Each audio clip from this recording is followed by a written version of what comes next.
परमेश्वर के वचन को ग्रहण कर रहे हैं। समझे मेरा सवाल? समझे?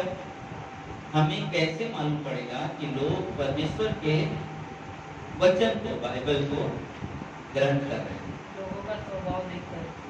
लोगों का स्वभाव देखकर। ओके, और कोई?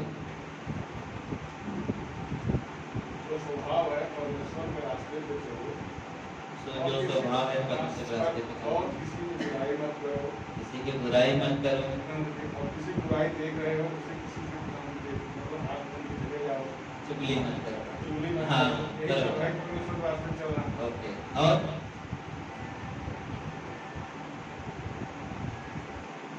कितने लोग सबसे अच्छा क्रिकेटर को पहचानते जो हमारे भारत देश से? सचिन तेंदुलकर देखो, पाल जी ने कहा। सूरज, हाँ? सचिन, और कोई? विराट कोहली। अच्छा, अरे आप तो नहीं बोला, सब लोग मैच देखते हैं, सब लोग जानते हैं। हाँ? विराट है, उसका वाइफ कौन है?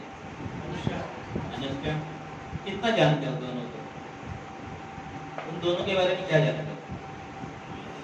विराट कोहली के बारे में क्या जानते हो? चलो, अच्छा छक्का चौका मारता है। अच्छा चक्का चक्का। और कुछ? और क्या जानते हैं? और क्या जानते हो? कुछ तो उसके जन्म में उसको मालूम होगा, पढ़ा होगा, उसको मालूम होगा। वो इसके लिए तो पूछ रहे हैं, जानते हैं आप? अच्छा, किसको आप जानते हैं? बाइबल की बात नहीं कर रहा हूँ मैं, ये थोड़ा सा मैं संसार की बात, इसमें किसको आप ज्यादा जानते हो, जिसको व्यक्तिगत रूप से जानते हो? व्यक्तिगत रूप से मतलब कि उसको जानते हो, उसका स्वभाव कैसा है, वो खाता क्या है, पहनता क्या है, उसको जानते होंगे। कोई तो होगा, नहीं जानते? लगता है आप लोग बोलने के लिए सोच रहे हो कैसे बोलो, ऐसा तो नहीं है कि पैसे कुछ और बोलेंगे इसलिए सोच रहे है ना? तो हम लोग एक ही बात है, सचिन तेंदुलकर आउट है नहीं आउट है, अगर उसको अंपायर बोल दिया है तो सीधा अपना बैट बदल देगा। वो कभी किसी से ये नहीं किया। ओके, ठीक है, उसका शांत स्वभाव यही था और कभी किसी से तुलना में नहीं। ठीक है। अभी मेरे वचन पे चलेगा, ठीक है? ध्यान दीजिएगा सब, मैं क्या बोलना चाहता हूँ। मेरा एक ही कहने का मतलब है कि हम लोग बाइबल पढ़ते हैं। कितने लोग बाइबल पढ़ते हैं? सब लोग करीब जो पढ़ने जाते हैं सब लोग पढ़ते होंगे, हर दिन पढ़ते होंगे या कभी कभी पढ़ते होंगे। बाइबल में सब किसको पहचानते हैं? क्या आप मूसा के जीवन को जानते हो? मूसा का जीवन कैसा था?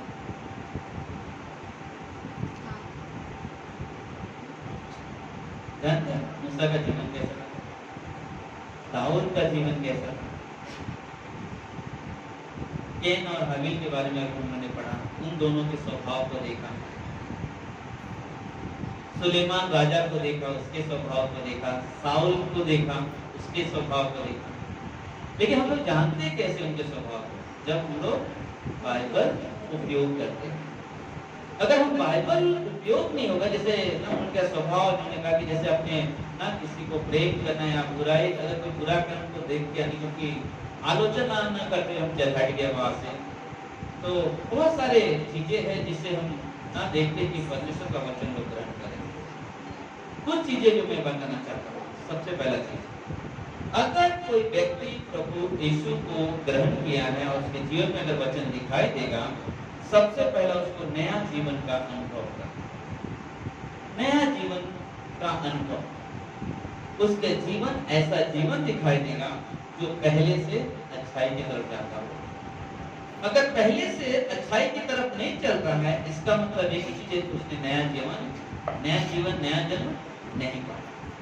अगर हमने नया जन्म पाया है, हमने मसीह यीशु पे विश्वास किया है और हमने विश्वास के बाद जब जीवन आगे चलते तो हमारा पुराना जीवन नहीं होता, उसमें हमें एक नए जीवन का अनुभव होता है। पर आत्मा की अगुवाई में चलता है, वो अपने विचार, अपने दिमाग के नहीं, अरे ऐसा ही करना है, इस तरह से जीना है, ऐसे जीना है, नहीं, वो पवित्र आत्मा की अगुवाई में अपने जीवन को आगे लेके चलता है। नया जीवन का अनुभव करता है, पवित्र आत्मा की अगुवाई में रहता है और संगति में दिलचस्पी लेता है। विश्वासियों की संगति में दिलचस्पी लेता है। मुझे विश्वासियों की संगति में बैठना है, मुझे विश्वासी की संगति में चलना है। और ये बताता है कि रियल में उनके जीवन में वचन है या नहीं। संगति के लिए हमेशा तैयार रहता है, संगति के लिए हमेशा तैयार रहता है। कलीसिया के कार्यक्रम में ना सहभागी होता है, संगति के साथ साथ कलीसिया के कार्यक्रम में सहभागी होता है और अपने कमाई का 10वां हर महीने ला के देता है। और आगे अपने जीवन में परमेश्वर के आशीष का अनुभव करता है, अपने जीवन में अनुभव करता है कि परमेश्वर की आशीष हमारे पास है। कि वो क्या करे, उसके जीवन में परमेश्वर का वचन जब काम करता है, हम लागू करते हैं अपने जीवन में, उपयोग करते हैं परमेश्वर का वचन, तो दिखाई देता है। हाँ, जब हम दिखाई देते हैं तो हमें मालूम पड़ता है, तो हमें बोलने की जरूरत नहीं कि देखो हमने कितना अच्छा है। बोले कि अपने आप से बड़ाई करना ये परमेश्वर को महिमा देना नहीं है, बोले कि जब कोई और आपकी बड़ाई करता है वो परमेश्वर को महिमा देना होता है। हालेलुया ना, जब कोई और आपकी बढ़ाई करे, जब कोई और आपको वाह उनको देखा उनका जीवन, बोले वो परमेश्वर को महिमा देता है। और वैसे ही विश्वासी का जीवन है कि जब वो परमेश्वर के ना आशीष का अनुभव करता है, अपने सताने वालों से क्या करता है, प्रेम करता है। हाँ, कोई सता रहा है, तकलीफ दे रहा है, समस्या डाल रहा है, हमारा काम क्या है, बस प्रेम करना। परमेश्वर कहता है प्रेम करना, प्रेम करना, दुश्मन से अपने समान प्रेम करना। हाँ, प्रेम करना परमेश्वर वो चीज, और वो जब करता है तो उसके जीवन से, उसके स्वभाव से मालूम है। उन्हें मालूम है कि व्यक्तिगत एक व्यक्ति मेरे बारे में बुरा सोचता है, फिर भी उसके साथ वो क्या करता है, प्रेम से करता है। यीशु मसीह ना, उसे मालूम है यहूदा उसे पकड़वाने वाला है, उसे मालूम है ना मेरे साथ छल करने वाला है, लेकिन उसके प्रेम में आप कभी भी नहीं देखोगे कि प्रभु यीशु के प्रेम में कोई कमी आ रही। उनसे उतना ही प्रेम कर, जितने 11 चीजें से उतना प्रेम कर रहे हैं, उतना 12 से भी जो उसके साथ धोखा देने वाला, मालूम होते हुए भी उसके साथ वही प्रेम, वही स्वभाव रखता है। उसे कभी ये नहीं मालूम होने दिया कि ना कि मुझे मालूम है कि तू मेरे साथ धोखा देने वाला, उसे कभी उससे एहसास नहीं हुआ, लेकिन उसका अपना यीशु मसीह का प्रेम भी कभी कम नहीं हुआ। दूसरों की खुशी के लिए खुद दुख उठाएगा, दूसरों की खुशी के लिए क्या करेगा, एक मसीह जीवन खुद दुख उठाएगा। यीशु मसीह के जीवन से हम देखते हैं, पौलुस के जीवन से हम देखते हैं कि लोगों को खुशी के लिए खुद दुख उठाया, लेकिन लोगों को खुशियां देकर।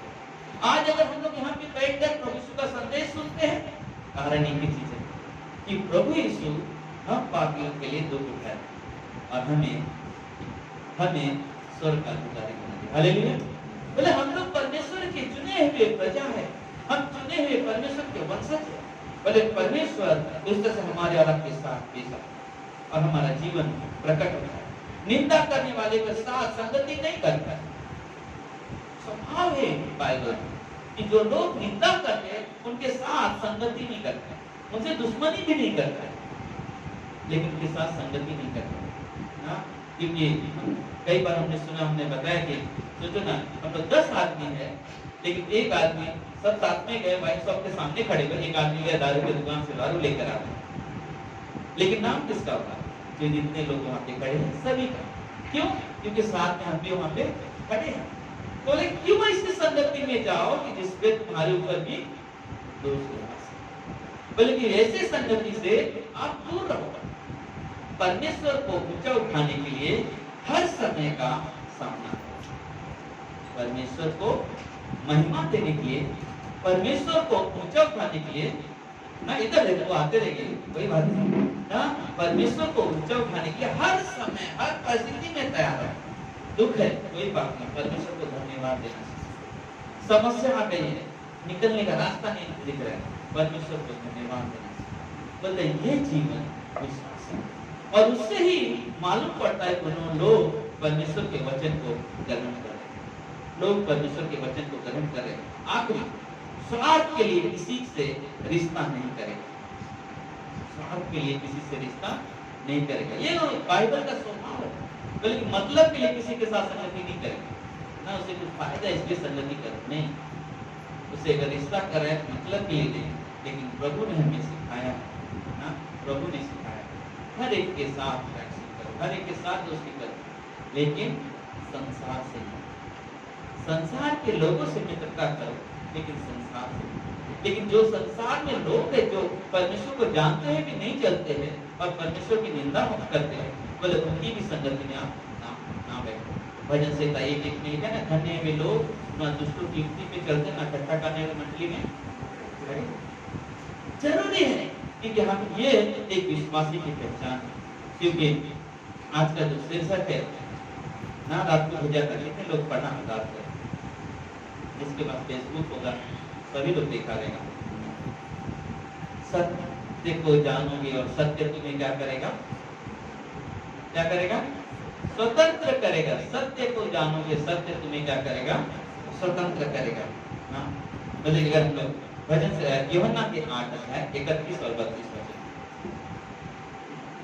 यूहन्ना 8 अध्याय 31 और 32 वचन।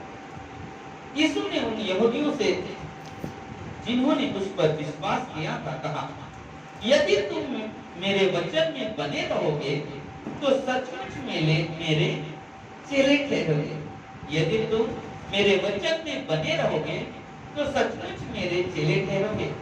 तुम सत्य को जानोगे और सत्य तुम्हें क्या करेगा, स्वतंत्र करेगा। सच्चाई है, बोले कि सत्य को जानना, सत्य क्या करता है, आजादी देता है। सच्चाई आजादी देता है, झूठ आजादी नहीं दे सकता, क्योंकि सच्चाई परमेश्वर की तरफ से आती है और झूठ शैतान की तरफ से। सच्चाई कहां से आती है, कहां से आती है, परमेश्वर की तरफ से। झूठ कहां से आता है, शैतान की तरफ से। और जब सत्य को जानोगे, सत्य तुम्हें क्या करेगा, स्वतंत्र करेगा। बोले कि यहूदी लोगों के पास बहुत सारे, उनके पास बहुत वाद विवाद ज्यादा करते थे। जब 6 अध्याय में देखोगे 53 में 6 अध्याय के, तो बोले कि यीशु ने उनसे कहा, मैं तुमसे सच सच कहता हूँ, जब तक मनुष्य के पुत्र का मांस न खाओ और उसका लहू न पियो, तुम में जीवन नहीं है।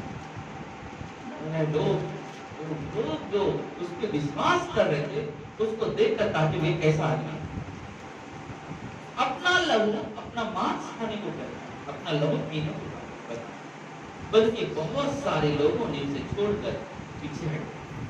किसी ने पूछा कि नहीं प्रभु, तो जो लहू की बात कर कौन सा वो लहू है, जो मांस की बात कर रहे कौन सा मांस है, पूछा नहीं। लेकिन ये शब्द सुनकर सब पीछे हटे। और उस समय जब प्रभु से बात कर रहा था, वो प्रभु भोज की बात कर रहा था, प्रभु भोज की बात कर रहा था। जब हम आने वाले रविवार के दिन प्रभु भोज होगा, चंगाई की प्रार्थना की सभा में हम मिले। लेकिन एक ही चीज है, जब ये बातें कर तो बहुत सारे लोग पीछे हट गए, बहुत सारे।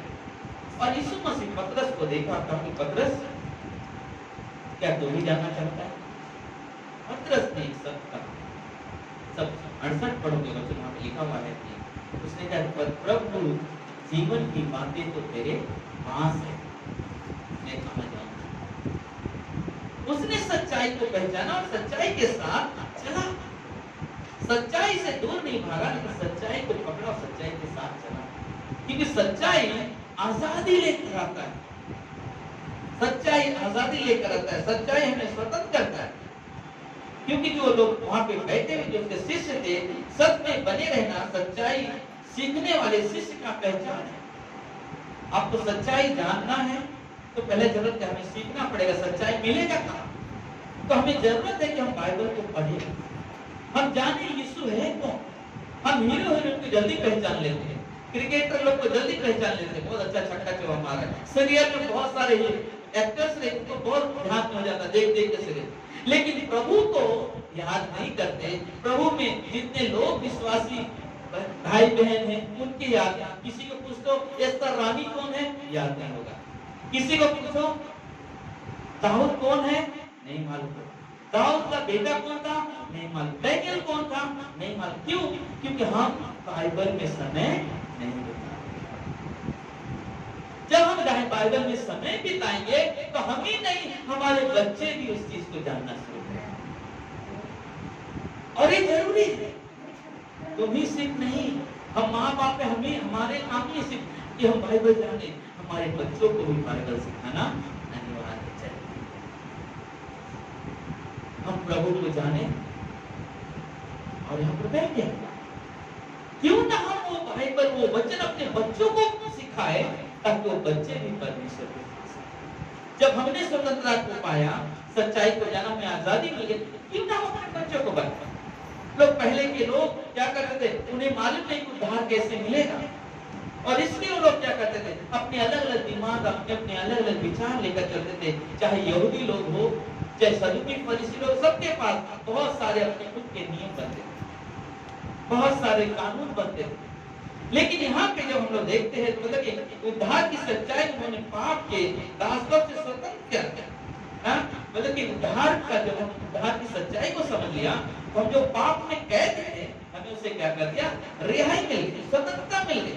लेकिन वो लोग क्या कर रहे हैं, वो लोग उस चीज को समझ नहीं पा रहे, लेकिन अभी भी वो उसी में जीवन बिता रहे हैं। 32, 33 और 34 यूहन्ना का 33। उन्होंने उनसे उत्तर दिया, हम तो अब्राहम के वंश से हैं, हम तो अब्राहम के वंश से हैं और कभी किसी के दास नहीं हुए, फिर तुम कैसे कहता है कि हम स्वतंत्र हो जाएंगे? यीशु ने उन्हें उत्तर दिया, 34 वचन। यीशु ने उन्हें उत्तर दिया, मैं तुमसे सच सच कहता हूँ कि जो कोई पाप करता है वो पाप का दास हो। जो कोई पाप करता है वो पाप का दास हो। 33 में क्या पढ़ा? तो बोला कि मैं कहता हूँ, तो अब्राहम के परिवार से है, अब्राहम के, आज बहुत सारे लोग हम भी मसीह है, अच्छा मसीह है, ये जानते हो? अरे हमने क्रिश्चियन स्कूल में पढ़ा है ना, हमारे बाप दादे दादे सब लोग विश्वास में हैं, जब भी हम प्रभु में चले आ रहे। अच्छा, लेकिन फिर देखता हूँ मैं आपको दारू पीते, कहाँ से बाप दादे से विश्वास? अगर आप बाप दादे से हो तो तुम्हारा वो स्वभाव होना चाहिए जो परमेश्वर को महिमा देता है। लेकिन तुम अपने कानून में, अपने तौर तरीके से जीते हो, लगता ही नहीं कि तुम्हारा जीवन तो विश्वास है। क्या कोई व्यक्ति विश्वासी परिवार में जन्म लेने से क्या उसका उद्धार हो जाएगा? सवाल है, विश्वासी परिवार में जन्म लेना क्या उसका उद्धार हो जाएगा? अरे क्यों नहीं उद्धार होगा? क्योंकि उद्धार पाने के लिए व्यक्तिगत तौर पे मुझे अंगीकार करना है कि प्रभु यीशु मैं पापी हूँ, मुझे क्षमा कर। जन्म लेने से मैं उद्धार नहीं पा सकता हूँ, जन्म लेने से मैं विश्वासी नहीं हो सकता कि मैंने विश्वासी परिवार में जन्म लिया हूँ तो मैं विश्वासी या मैंने उद्धार पा लिया। पहला जरूरत है उद्धार पाने के लिए व्यक्तिगत तौर पे मुझे स्वीकार करना है, प्रभु यीशु को ग्रहण करना है, तब कहीं मेरा उद्धार होगा। अगर हमने स्वीकार नहीं किया है तो हमारा उद्धार नहीं हो सकता। और वो जरूरी है ना। बहुत सारे लोग बता रहे हम तो बहुत पुराने विश्वास है, ठीक है, अच्छा है पुराने विश्वास, लेकिन आपके जीवन से दिखाई दे रहा है क्या विश्वास है? नहीं दिखाई दे रहा, गलत जीवन जी रहे, गलत सोच रख रहे, किसी की बुराई को ढांक नहीं सकते हो, उसको बुराई को उजागर कर देते हो, कैसे प्रभु करते हो? आप देखोगे हनोक, सॉरी नहीं, नूह जहाज किसने बनाया? नूह। एक वर्ष में क्या कमा लिया? मतवाला पैदा, दारू पी के मतलब पूरे कपड़े निकल गए। और एक बेटा देखा देख के आके बाहर सबको शोर मचाने लगा, मेरा बाप देखो नंगा सोया है दारू पी। लेकिन एक बेटा आया, तुरंत लोग लिया आके उसको ढांक दिया। क्या किया? उसने छुपा दिया। काश वो बेटा उसी तरह भी जाकर उस कपड़े को ढाल देता था, दासू वाले को मालूम नहीं पड़ता था उसका पिताजी ने। विश्वासी का स्वभाव यह है कि परमेश्वर बोलता ना कि परमेश्वर पहला पत्रस की किताब में कि प्रेम ऐसे शब्द है, प्रेम ऐसा स्वभाव है कि बहुतों पापों को क्या करता है? हालेलुया। बोलते कि परमेश्वर के प्रेम में और सामर्थ्य है पाप को ढकना, पाप को ढकना, उजागर करना नहीं। हाँ, कुछ ऐसे पाप है जो हमें जरूर आगाह करना चाहिए लोगों को, जैसे व्यभिचार का। अगर किसी की पत्नी रहती है, किसी और पत्नी के पास जाता है, किसी और स्त्री के पास जाता है, कोई स्त्री अपने पति रहते किसी और स्त्री के पास जाती है, उसमें काम है हमारा उससे आगाह। जरूरी है ये, क्योंकि ये पाप परमेश्वर पसंद नहीं करता। परमेश्वर दो चीज से इस समय में दो चीज से परमेश्वर नफरत करता है। पहला व्यभिचार, दूसरा दो चीजें परमेश्वर को पसंद है और दोनों में एक ही एकता है, दोनों में एक ही समानता है। क्योंकि जीवित परमेश्वर को छोड़कर तो मूर्तियों का आराधना करते हैं। क्रिश्चियन लोग देखो क्या करते हैं, इतना बड़ा यीशु मसीह का पुतला टांग देंगे, उसके सामने कैंडल लाके जला के रोएंगे, तड़पेंगे, चिल्लाएंगे। क्या यीशु उधर सुंदर कहेगा? यीशु मूर्तियों में नहीं बसता। यीशु हमारा जीवित परमेश्वर है। उसकी आराधना के लिए कोई जरूरी है कि क्रॉस लगा होगा, बहुत बड़ा मूर्ति होगा तो ही परमेश्वर वहां पे होगा, नहीं। परमेश्वर की उपस्थिति उस जगह पे होती है जहां पे उसके नाम से 2 या 3 उपस्थित। हालेलुया। मतलब परमेश्वर वहां पे मिलता है। परमेश्वर वहां नहीं कि ना हम जाके बहुत कुछ सजा दिया, सब कुछ लगा दिया और जहां पर हम करते हैं ये हमारा नहीं। चर्च वो नहीं कि जहाँ पे बहुत बड़ा क्रॉस लगा हुआ, कुछ बिल्डिंग है, सब कुछ अच्छा क्या है, बहुत सारा पब्लिक। चर्च वो है अगर किसी के घर में भी बैठ के 2 या 3 प्रार्थना करते, परमेश्वर की उपस्थिति ही सबसे बड़ा चर्च है। हालेलुया। मतलब उस उपस्थिति में आराधना करना, उस उपस्थिति में चलना बल्कि जो सबसे बड़ी चीज है। क्योंकि यहूदी लोग ये चीज के लिए सबसे बड़ी प्रॉब्लम है कि वो खाली एक ही चीज हम तो अरे तो अभी भी आए तो पहले से विश्वास, लेकिन उनके जीवन से चीनी। इसलिए मत्ती के 15:8 में यीशु मसीह कहता है इसलिए मैं देख रहा हूं, इसलिए मैं देख रहा हूं। तुम होठों से तो बोल देते हो लेकिन तुम्हारे जीवन से प्रकट नहीं होता कि तुम सचमुच परमेश्वर की आराधना, सचमुच परमेश्वर की आराधना। क्योंकि जो लोग सच्चे परमेश्वर की आराधना करते हैं वो अपने मन को, अपने जीवन को पूरी तरह से छोड़ देते हैं कि परमेश्वर के सामने जाकर अपने आंखों को बंद कर कर या अपने आंखों को खोलकर अपने हाथों को उठाकर उसकी महिमा, उसकी प्रशंसा करते हैं, क्योंकि उसकी उपस्थिति का अनुभव करते हैं। हालेलुया। जब आप उसकी उपस्थिति का अनुभव करोगे, आप विश्वासी खुद आप कहोगे मैं विश्वास करता हूँ, मैं प्रभु की उपस्थिति को देख रहा हूँ, अनुभव कर रहा हूँ। और परमेश्वर की उपस्थिति हम चलते फिरते हैं, कलीसिया में आराधना करते हैं, प्रशंसा करते हैं, बढ़ाई करते हैं और प्रभु की महिमा। हालेलुया। हमें हमेशा परमेश्वर के साथ एक घनिष्ठ संबंध बना के चलना, एक घनिष्ठ संबंध बना के चलना और परमेश्वर की महिमा, परमेश्वर की बढ़ाई करना। बल्कि अपने हर परिस्थिति में, हर परिस्थिति में परमेश्वर के नाम को उच्चारण।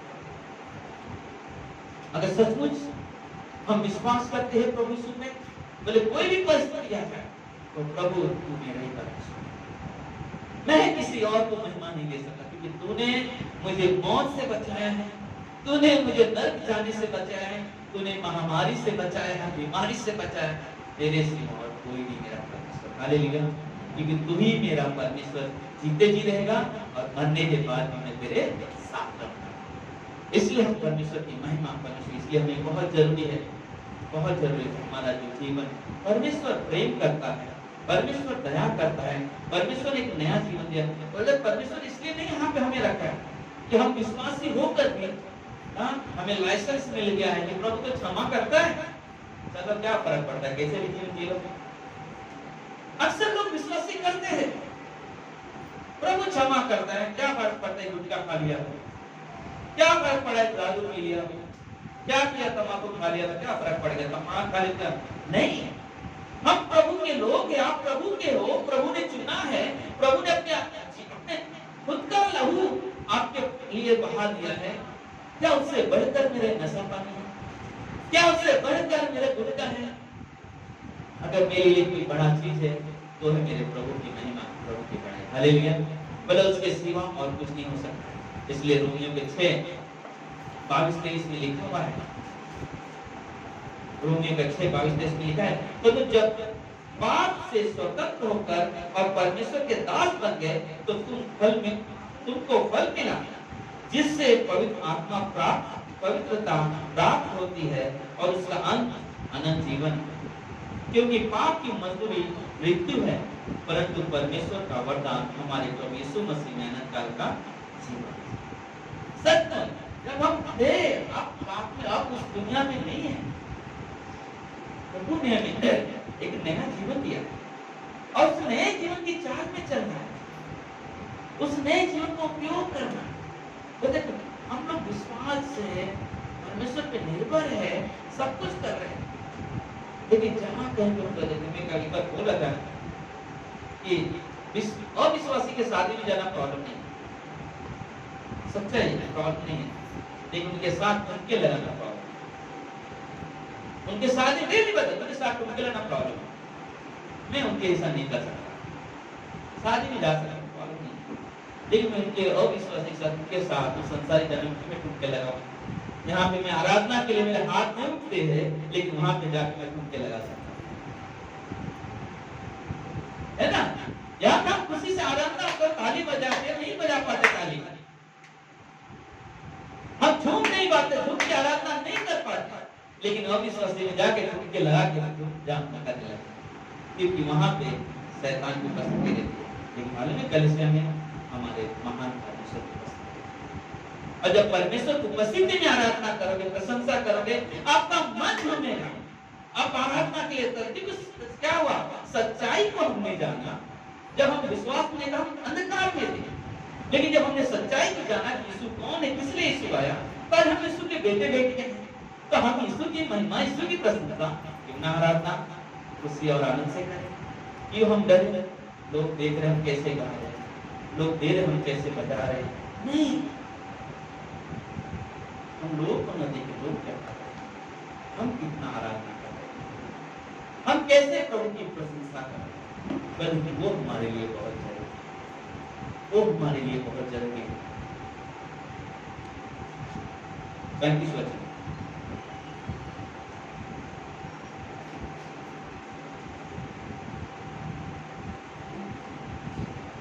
दास सदा घर में नहीं रहता, पुत्र सदा है ना। नौकर हमेशा घर में रहता है, रहेगा तो घर में काम करने वाला जो आता हमारे घर में जिंदगी भर रहेगा क्या, या एक दिन 2 दिन ऐसा रहेगा क्या, नहीं।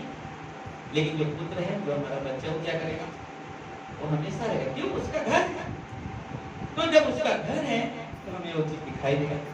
बता, अगर हमने प्रभु यीशु पे विश्वास किया है, तो बोला वो स्वभाव होना चाहिए कि मैं परमेश्वर का बेटा हूँ, और बेटा होने के नाते जब मैं उसके परिवार का हिस्सा बन चुका हूँ, मैं उसकी नीच प्रजा हूँ, परमेश्वर ने मुझे अपनी संतान, अपने परिवार में जोड़ दिया है मुझे, तो क्यों ना मैं वो जीवन जीऊं जिससे उसको। अगर फिर भी हम इस संसार की जैसा जी रहे, तो हम उस परिवार के नहीं, हम ऐसा लगता है उसके दास हैं, किसके, बाप के, पुराने स्वभाव के दास हैं। हम परमेश्वर के दास नहीं होना चाहते, हम परमेश्वर के समर्पित जीवन नहीं जीना चाहते। जरूरी है हम प्रभु पे विश्वास करें। आप प्रभु पे विश्वास करें, आपका जीवन प्रभु के लिए बहुत कीमती है, आपका जीवन बहुत महत्वपूर्ण है। परमेश्वर आपके जीवन से अपनी महत्व लेना चाहते हैं। आपका जीवन किसी के जीवन को उपयोग, किसी के जीवन को नर्क जाने से बचाने के लिए परमेश्वर ने भेजा। इसलिए हमें जरूरी है हम लोग परमेश्वर की महिमा, परमेश्वर की बड़ाई, परमेश्वर की जय जयकार करें। हाँ, मुद्दा यहाँ पे नहीं कि हम सारे रिश्ते की बात हो रहे हैं, यहाँ पे बदल यहाँ पे आत्मिक संबंध की बात हो रही है। उनका जीवन कैसा था, यहूदी शरीर से होते हैं, मैं तो अब्राहम के वंश का हो, लेकिन आत्मिक जो स्वभाव चाहिए, आत्मिक जो रिश्ता चाहिए, वो आपके जीवन से प्रकट नहीं हो रहा। तो कैसे आप हो सकते उसके परिवार? अगर विश्वासी हो तो विश्वासी का स्वभाव होना चाहिए, विश्वासी का जीवन होना चाहिए, क्योंकि परमेश्वर ने आपको अपनी महिमा के लिए चुना। तो हमें परमेश्वर की महिमा, परमेश्वर की बड़ाई, परमेश्वर की जय जयकार करना चाहिए। इसलिए हमें लिखा है गलातियों के 3:16 में, प्रतिज्ञा अब्राहम और उसके वंश को दिया गया था। प्रतिज्ञा किसको दिया गया था? अब्राहम को, उसके वंश, और प्रभु यीशु मसीह उस वंश से, प्रभु यीशु मसीह उस वंश से, आज लोग सचमुच स्वतंत्र होकर सकते हैं, आज लोग सचमुच स्वतंत्र हो सकते हैं यीशु मसीह के विश्वास के द्वारा, परमेश्वर के पुत्र बनने के द्वारा। आज बहुत सारे लोग कैद में हैं, अगर ऐसा हो गया तो मर जाएंगे, अगर मैंने गलत कर लिया तो ऐसा हो जाएगा। प्रभु यीशु पे विश्वास करने वाले इस तरह से जीवन नहीं जिएंगे। उसको बहुत पूजा पाठ वाला तो कुछ करके तो नहीं दे देगा मुझे, वो विश्वासी, लेकिन हम किसी घर में कहता हमारे मन में क्या विचार चल रहा है, कभी कुछ करके तो नहीं दे देगा, क्योंकि हमारा विश्वास डगमगा है। अगर हम किसी के घर में गए, किसी ने खाना ला के दिया, आप उसको पूछो मत, अरे पूजा का नहीं खाना है। अगर हाँ, अगर आपको मालूम है कि घर में पूजा पाठ है, आप बोल सकते सॉरी, हम नहीं खा सकते, तुरंत बोल सकते सॉरी, हम नहीं खा सकते। परमेश्वर बाइबल में बाद इस सॉरी और बात भी नहीं, इसके बाद ना जब हम लोग ये चीज करते, क्योंकि क्या हो रहा है, हम वो किस पे चढ़ा के ला रहे हैं पर समय क्या जीवित परमेश्वर को दिया, कैसे हो सकता नहीं हो सकता, क्योंकि मेरा परमेश्वर जीवित परमेश्वर। मेरे बाइबल में कहीं लिखा हुआ मेरे लिए तुम प्रसाद बनाओ। भेंट लाने को कहा है, लोग अपने भेड़ बकरी ला के चढ़ाते थे, लेकिन इसलिए नहीं लाते थे कि ना वो प्रसाद दे दो बात को नहीं, हमारे प्रभु यीशु प्रसाद नाम का कोई चीज, अगर हम सचमुच विश्वासी हैं, हम इस चीज को हमेशा अपने जीवन में, क्योंकि बाइबल कहता है, जब आप पहले पुरखों की किताब पढ़ो तो उनमें लिखा हुआ है कि बोले अगर आप किसी को खुश करने के लिए प्रसाद दे लिया और तुम पुराने का नया मेरे साथ नया विश्वासी खड़ा है, तो बोले कल अगर वो खाने जाएगा तो आप मना नहीं कर सकते, ये वो बोलेगा कल तो आपको लिया था, क्योंकि हमको लोगों को नहीं किस करना, लोगों को खुश करने का चला यार बुरा मान जाएंगे, चलो ले लेते ना, क्या फर्क पड़ता है, एक चीज हमारे लिए सही। हाँ, ये भी चीज है कि हम कहीं जाते हैं, कुछ खाना खाने को मिल रहा है, हमने पहले भी कहा हम प्रार्थना करके खाते हैं, प्रार्थना करते खाते, लेकिन इसका मतलब है कि मुझे मालूम है ये चढ़ाए फिर मैं उसके लिए प्रार्थना करके नहीं खा सकता, सॉरी, बाइबल के खिलाफ है, वो चीज हमें समझना है, वो चीज जरूरी है। और ये चीज यहाँ पे ये हम लोग देखो ना, ये चीज देखो तो हमें परमेश्वर ने वो चीज नहीं सिखाया। और इनके जीवन में क्या है, यहूदी लोग कि ना हम तो अब्राहम के वंश से, हम तो उस परिवार से, परिवार से रहने से कुछ नहीं, मेन होता है हमारा विश्वास, क्या मेरे अंदर विश्वास है। और जब उनके जीवन को देख के आखिरी वचन 37 में यीशु मसीह उसे उत्तर दे रहे वापस, बोले तुम्हारे बातों के कारण जो जीवन जी रहे हो उसकी वजह से मेरा वचन जो है ना तुम्हारे अंदर जगह नहीं मिलता, तुम्हारे दिल में उसके लिए जगह नहीं है मेरे वचन के लिए। कहाँ लिखा है देखो 37 में, मैं जानता हूँ कि तुम अब्राहम के वंश से हो, तो भी मेरा वचन तुम्हारे हृदय में जगह नहीं पाता, इसलिए तुम मुझे मार डालना चाहते हो, अलग बात। लेकिन वो बोला कि तुम बोलते भी मुझ परिवार से, तो तुम परमेश्वर का वचन को अपने अंदर तुम्हारे जीवन से दिखाई नहीं दे रहा है कि तुम्हारे अंदर परमेश्वर का वचन है, तुम परमेश्वर का वचन का आदर करते हो, और वो हमारे लिए बहुत जरूरी है। फिर हम लोगों को खुश करने के लिए ना सभा नहीं करते, हमें अपने परमेश्वर को खुश करना। बाइबल मानोगे सब सही, बाइबल नहीं मानोगे सॉरी, बाइबल से बड़ा पास्टर नहीं होता, बाइबल से बड़ा कोई और नहीं है।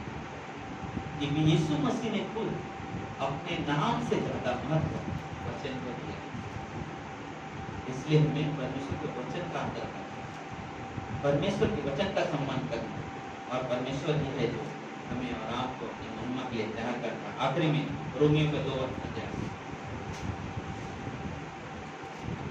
रोमियो का 2 28 और 29 वचन,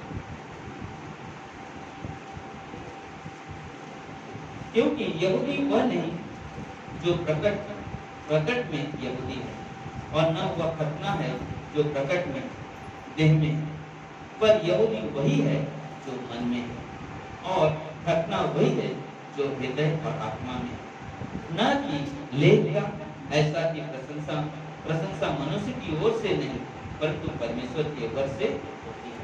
पता ना कि उसके खतना कराने से मसीह परिवार में नहीं होती, जो हृदय का जो खतना होता है, हृदय खतने का मतलब हृदय में से बुराइयां निकाल के अच्छाइयां परमेश्वर अपना वचन का अपने पवित्र आत्मा भरता है, मतलब जब उससे तृप्त करता है, जब वो जीवन प्रकट होता है, मतलब वो जीवन परमेश्वर, बाकी जीवन परमेश्वर की जरूरत नहीं है।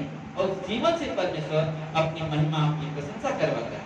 इसलिए 9:6 में लिखा हुआ है, परंतु यह नहीं कि परमेश्वर का वचन टल गया, इसलिए कि जो इस्राएल के वंश है वे सब इस्राएली हैं। सब लोग इस्राएल के हैं लेकिन कोई इस्राएल वंश का नहीं। 8 में कहता है शरीर की संतान परमेश्वर की संतान है, परंतु प्रतिज्ञा की संतान वंश गिने जाते। जो लोग प्रतिज्ञा के द्वारा परमेश्वर ने वाचा बांधा अब्राहम के साथ, आज अब्राहम के वंशज है, मतलब उसके अलावा जिसके प्रतिज्ञा जिसके साथ नहीं हुई है वो परमेश्वर के वंश के नहीं है। और इसलिए हमें बहुत जरूरी है परमेश्वर की महिमा परमेश्वर की बड़ाई के लिए ना उसके वचन को सम्मान देना, उसके वचन का आदर करना, क्योंकि परमेश्वर ने अपनी महिमा अपनी प्रशंसा अपने वचन के द्वारा करते। इसलिए गलातियों 3:29 में लिखा हुआ है, यदि तुम शरीर के हो तो अब्राहम के वंश और प्रतिज्ञा के अनुसार वारिस हो। तो हम लोग परमेश्वर के चुने हुए प्रजा हैं। आप परमेश्वर की चुनी हुई प्रजा, क्योंकि आप उसके शरीर के तौर पर देखते जाओगे तो आप अब्राहम के खानदान में जन्म नहीं लिया, लेकिन जब हमने विश्वास कर लिया हम इसकी हो गए, हालेलुया, हम उसकी प्रजा हो गए, हम उसके साथ जुड़ गए। और हम एक चीज है आज के लिए कि हम उसके अनुसार अपने जीवन को आगे ले जाए, उसके अनुसार अपने जीवन को, समाज को देखकर हमें नहीं चले, समाज के लोग क्या सोचेंगे हम प्रभु में आए, ना हम प्रभु के लिए आए, उस परमेश्वर के लिए आए कोई और परमेश्वर नहीं कर सकता, क्योंकि यीशु मसीह एकमात्र परमेश्वर है जो हर पापी मनुष्य के लिए क्रूस पर जान देता है। कोई और जान इसलिए हमें परमेश्वर की महिमा परमेश्वर की पढ़ाई हमेशा तैयार हो, अपने मन को तैयार करो, अपने शरीर को मत तैयार करो कि ना मुझे जाना है, जाना पड़ता है इसलिए जा रहे नहीं, मन को तैयार करो। मन की तैयारी कैसे मुझे कुछ भी हो जाए, रिश्तेदार आ गए, सॉरी बैठो आप प्रार्थना या तो चलो मेरे साथ प्रार्थना, ये है आत्मिक तैयारी। कुछ भी हो जाए मेरे सबसे पहला स्थान मेरा परमेश्वर, उसके बाद आमीन। आइए मिलता है परमेश्वर प्रभु को धन्यवाद देते हैं, सारा आदर सारा महिमा सारा गौरव आप देते हैं, आपके नाम की स्तुति करते हैं, आपके नाम की बड़ाई करते हैं। सब नामों में श्रेष्ठ नाम आपका नाम है, क्योंकि प्रभु आपके जैसा कोई नहीं हो, आपने हमें स्वतंत्र किया है,